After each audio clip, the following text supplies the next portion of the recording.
This is Shaman, and it's Saturday.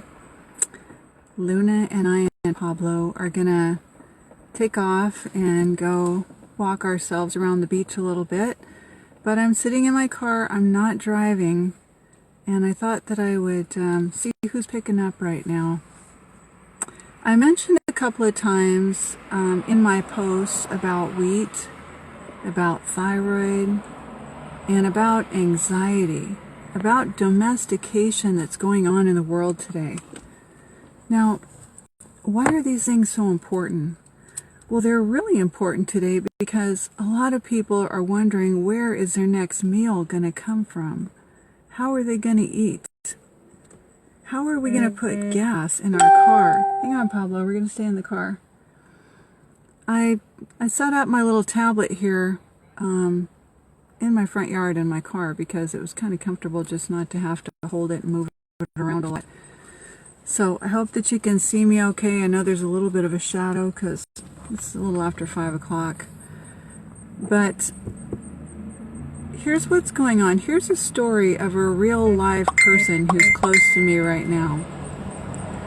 We have no shortage of people that are addicted to heroin, to opiates, to forms of cannabis that are much more addicting because they're concentrated and highly hybridized. And if that wasn't the case, then certain people wouldn't be smoking all day long.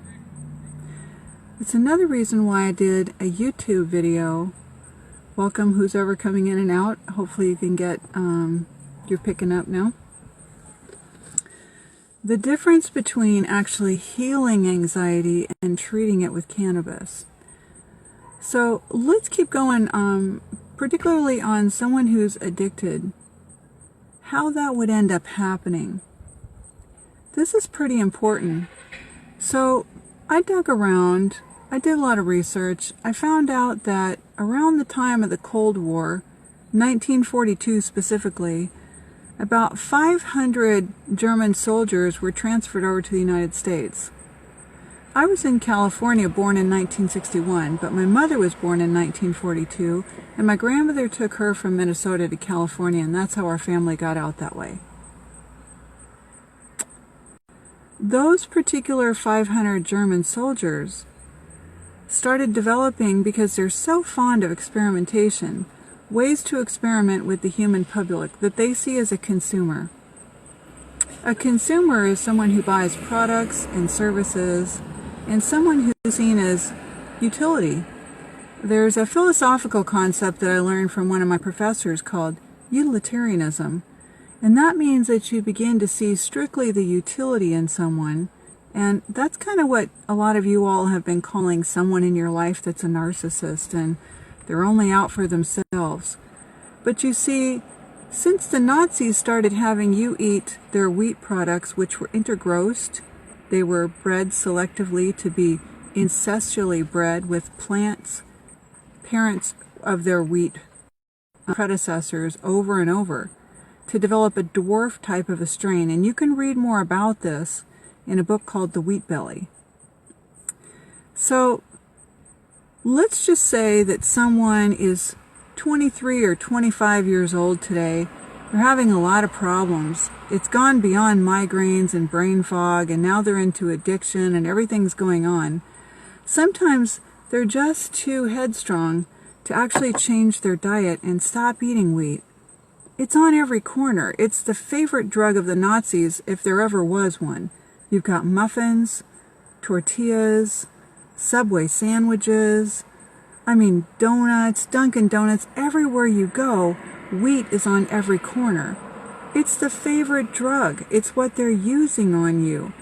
And no wonder Alzheimer's has only been around for about 40 years, because that's exactly what's depositing all the plaque on your teeth, in your brain, and it's their favorite starch.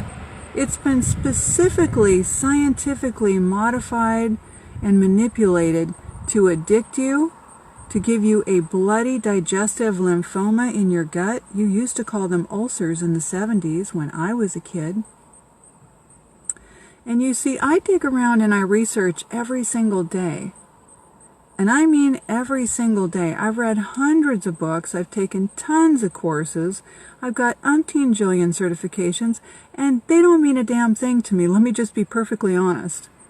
What means something to me is if I can take what I've learned and I can show you how to heal yourself for real. And that's exactly what I did in my book. So I'm not trying to sell my book here right now. This is on my personal page, just to my family, on my Karen Pringle page. 1942 recap. German soldiers were transferred over to the United States. A big lot of them, I like that word, a lot of them, right? That lot. Think about Raging Storm when I think about that word way back in the Real Talk with Raging Storm days when I started. But that lot of them ended up in California where I was. Well, of course, that was kind of the golden opportunity to go over there. And I mean, after all, I was raised in Silicon Valley, and that's where a lot of them went so that they could do a lot of their experimentation and develop the Unix systems. Not only the Unix, I'm trying to get where the sun is because I've got my tablet sitting here. Not only the Unix systems, but a lot of them went over to help create the accelerator and different things that were going on in what was called the Rad Lab, or Lawrence Livermore Laboratory. Winona Henneberry Weaver, who's on my Facebook page, who grew up with me as a little girl from about the ages of 5 to 13 when we became separate for sundry reasons, going separate ways. We grew up in that same neighborhood over there in San Jose, and we're both acutely aware of what time it is and what's going on. A lot of the elders, like our parents' generation, ended up with goiters on their neck. It's like a big growth. And they ended up with severe thyroid problems.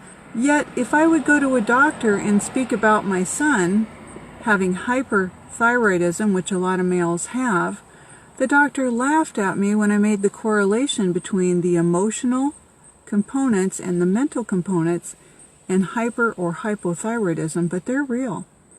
And other doctors are documenting it. And I've lived through it.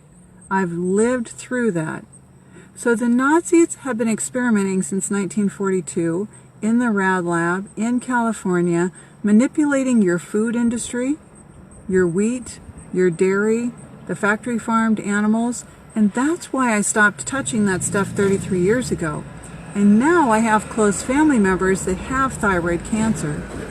Because as I disclose in my book, we were all exposed to certain things, and the fact that they do a certain test on us as children is extremely clarifying to me as to exactly what kind of experiments are being run.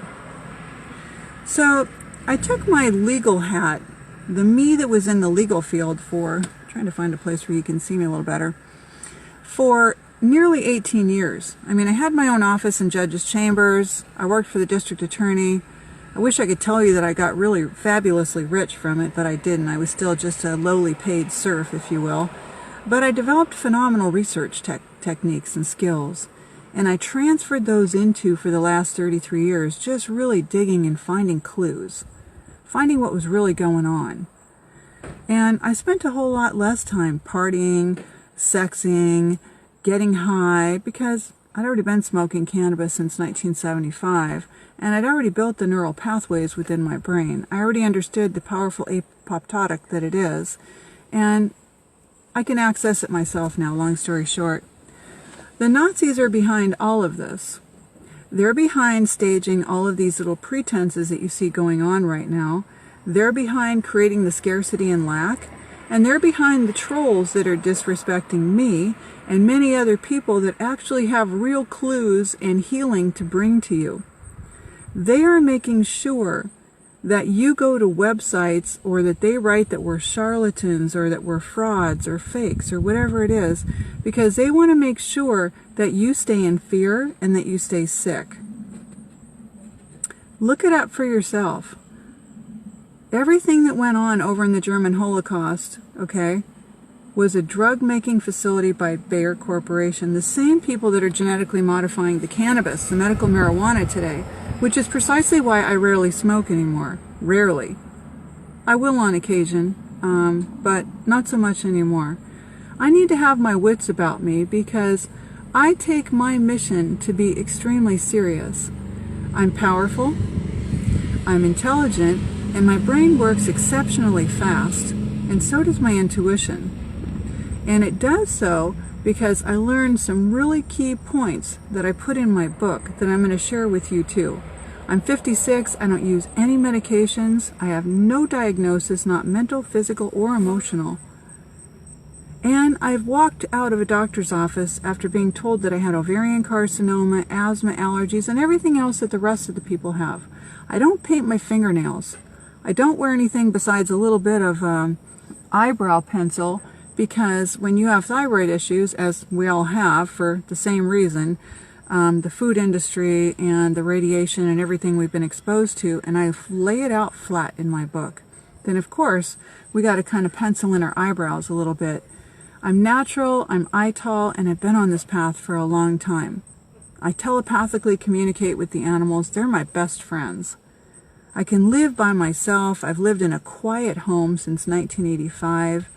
I've raised a child by myself. I've worked in law. I understand Babylon inside and out.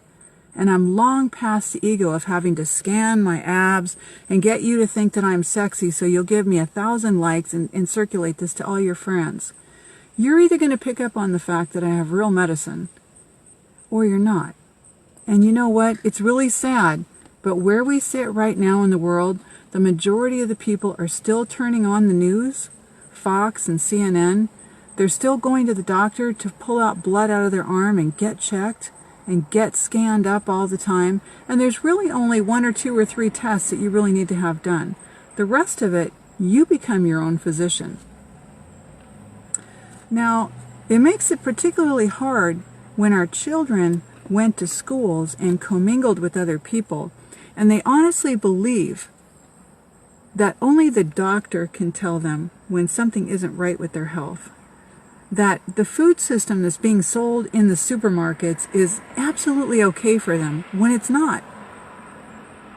We need to get ourselves really geared up, and we need to stop using word sound that's disparaging, that's racist, that's self-injurious and harming. Like, gosh, he was really in a dark place. How about instead we use the word, I'm really glad he's no longer in a really negative space. How about we start becoming really conscious beings? Because then we'll all be able to live a life that's much more akin to the movie Avatar than it is to this nightmare that looks like idiocracy. Now, I'm going to go ahead and take off for now. It's really beautiful to see you, Zuri and Kim and everyone else. When you walk a path of real medicine, you got to expect that most people are going to be a little skeptical and fearful. They're going to be afraid. But the Nazis are the ones that took Amaru and made her America. They're the ones that took and made various parts of the world republics. And they're the ones that manipulated your wheat. It's not the same wheat that our great-great-grandmothers had and baked bread and cakes out of it. So every time you stick your fork in a nice piece of birthday cake, in a nice muffin that you want to eat, in a nice Subway sandwich, you go to a nice Mexican place, they have the best food ever, but you're eating tortillas. That's why I taught Zuri how to make the chickpea patties, and I post my pictures all the time. They're on my website at Naturally with Karen under my food rhythm. I've been drinking Irish moss since before my son's 22 here on Tuesday, since way before he was born. Judah makes it out in Santa Cruz. He's been selling it for over 25 years that I'm aware of. So the reason I have this kind of hair that's long and natural and I don't have to dye it is because I stay off of that food system. And I want you to be able to live a nice, long, healthy life without uterine fibroids and ovarian tumors, PCOS, and all of those things. Right, Luna? Luna, do you want to come say hi? Come here. Come on, Luna. Luna. Pablo, do you want to say hi before we go? Say so long, Pablo. Say adios. We're leaving. We're going to go head to Duluth for a little bit. I've got my computer with me. I got a few things that I'm putting together. And I just want you to know, please stay off the wheat. It's really deadly. I want you to not be sick from it. I want you to not end up with brain tumors. and thyroid nodules. And I'm sorry if you can't see me, it just really, the shade went down here. I want you to be well. So please take good care of yourself, and I hope that I've answered a few questions. You don't have to have someone give you RAI, which is radioactive iodine, which goes in and it destroys part or all of your thyroid. They call it a thyroid ablation. That's what they do when someone's got a runaway thyroid, because, and it's usually men, but it can be women too, because it's been going and going and you're still eating the wheat. I'm telling you, these doctors have a racket. It's been set up. The Holy Trinity now is what? The American Medical Association, the Big Pharma, and the insurance industry. So, I'm trying to find a place where you guys can see me. Dang it. All right, so long for now. I'm going to go. I'm going to see if I can shut this off. I love you guys. All right, peace.